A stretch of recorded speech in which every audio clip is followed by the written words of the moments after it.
NATO's air policing operations, monitoring Russian intrusions. Since the annexation of Crimea by Russia in 2014, the relationship between NATO and Russia has reached its lowest point since the end of the Cold War. Russia's military aggression in Ukraine and its increasing military presence in the Arctic and Black Sea regions have caused concern among NATO member states. As a result, NATO has increased its air policing operations in the region to monitor and intercept Russian intrusions. In this article, we will analyze NATO's air policing operations in response to Russian intrusions and evaluate their effectiveness in deterring potential threats. History of NATO air policing operations. NATO established its first air policing operation in 1952, in response to the Soviet Union's Cold War military expansion. The operation consisted of a rotating roster of aircraft from NATO member states, which would patrol the airspace of member countries without their own air force capabilities. Today, NATO air policing operations continue to provide air security for its member states. The mission has expanded to include monitoring and intercepting unauthorized incursions into NATO airspace. Russia's intrusions into NATO airspace. Since 2014, NATO has noted an increase in Russian military flights near its airspace. Russian military aircraft have flown into Baltic, Black, and Mediterranean airspace, often without informing the responsible air traffic control authorities. In 2014, NATO conducted over 400 intercepts of Russian aircraft in the Baltic Air region alone. In 2019, NATO noted over 500 intercepts of Russian aircraft across Europe, with a sharp increase in the Baltic region. These intrusions raise concerns about Russia's military intentions and pose a potential threat to NATO's airspace security. NATO's response to Russian intrusions.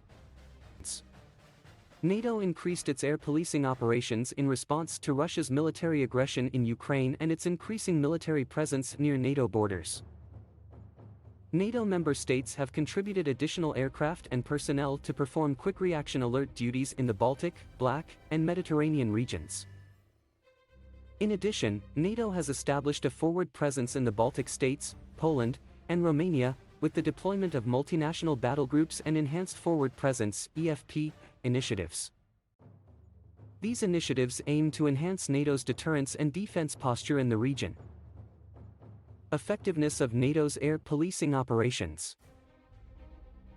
NATO's air policing operations are an essential part of its collective defense strategy. The operations provide rapid response and real-time monitoring of NATO airspace.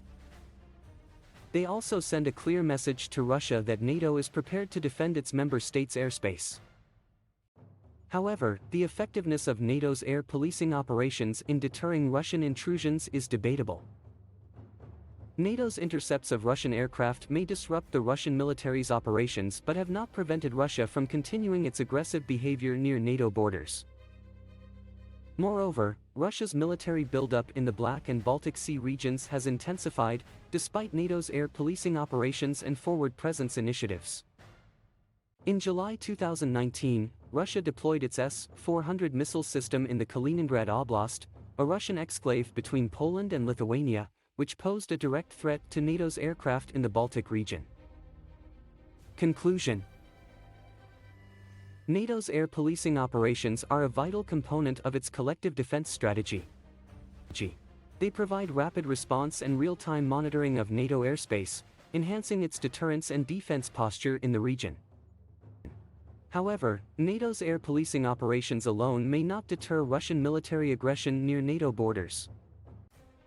To increase their effectiveness, NATO member states must continue to contribute additional resources and work towards enhancing their collective defense posture.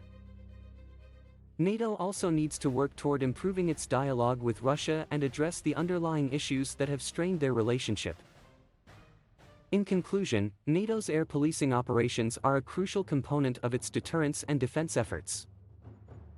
However, they are only one aspect of a broader strategy necessary to address ongoing security challenges in the region.